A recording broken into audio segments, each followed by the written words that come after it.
Section 3. You'll hear a tutor and a student talking about the history of the scientific method. First, you have some time to look at questions 21 to 25.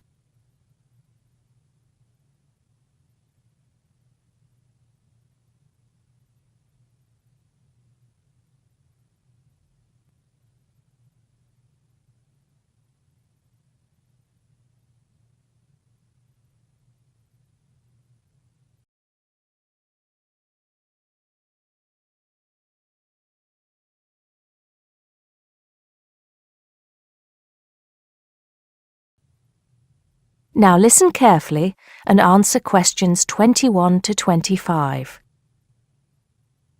Hello, Simon. Come in. Take a seat. Now, I wanted to talk to you about your assignment.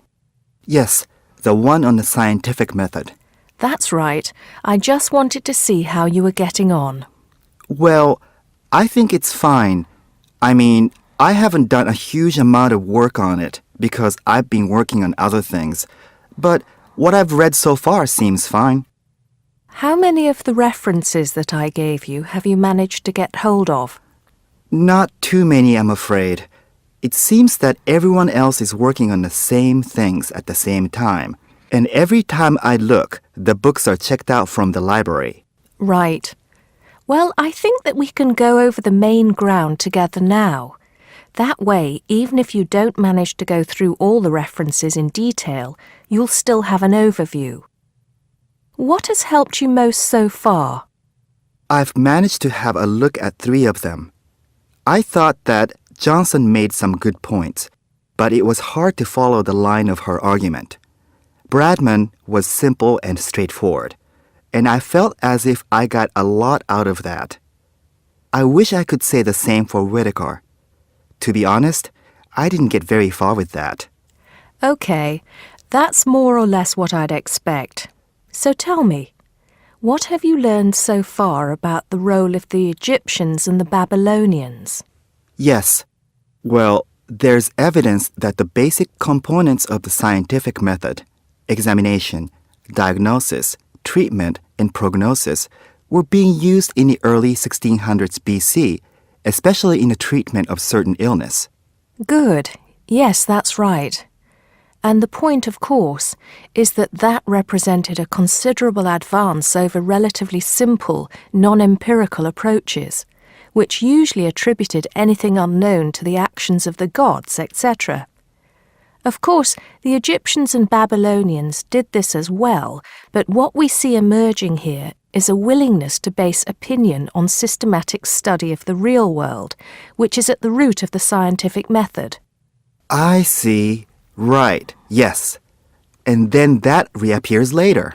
Yes, although don't get carried away with the idea that it was a simple process of development. By the time we get to ancient Greece, let's take the period towards the middle of the 5th century BC, the rules governing the scientific method were practiced on a widespread scale, but there were still many people who believed that real truth could only be acquired by pure rational thought. Plato, of course, had a great influence on the development of the scientific method during this period. Through his academy. That's right. But then, as we know, a great deal of understanding of the scientific method disappeared as the old world order collapsed. It wasn't until the Middle Ages, sometime before the 11th century, that several versions of the scientific method emerged from the medieval Muslim world, all of which stressed the importance of experimentation in science. Right. I think I've got the historical timeline. Before you hear the rest of the conversation, you have some time to look at questions 26 to 30.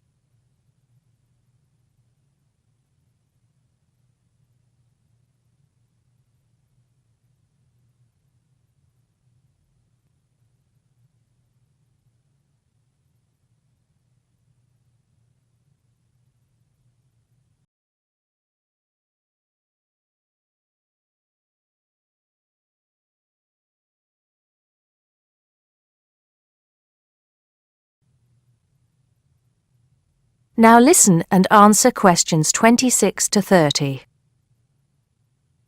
The other thing I'm struggling with slightly is actually pinning down precisely what we mean by the scientific method. I wonder if you could give me some pointers on that. Sure. Well, it's best to think of the scientific method as a series of steps in a process which allows us to find answers to questions about the world around us. So the first step is to identify the problem. What is it that you want to know or explain? And then I think the next step is designing an experiment. But you can't design an experiment unless you know what you want your experiment to tell you. Oh, yes. You need to form a hypothesis to be tested before you design the experiment. So there's a very clear relationship between hypothesis and experiment. Having designed the experiment, then of course you go on to carry out the experiment. The particular procedure you follow, the protocol, will differ from experiment to experiment, but the underlying principle is the same. You analyse the data from the experiment in order to confirm or disprove your hypothesis. Assuming the experiment is accurate.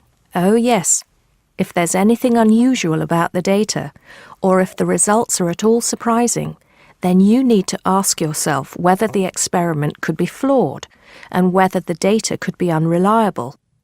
If the answer is yes, then it may be necessary to modify the experiment and go through the process again.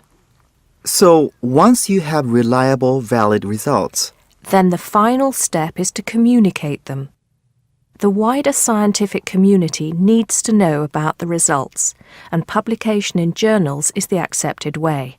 okay, I think I've got the basics. It's going to get more complicated as we begin to look at some people who have criticised the scientific method. So you need to make sure that you understand things up to this point. Let me know if you have any further problems with it. That is the end of section 3. You now have half a minute to check your answers.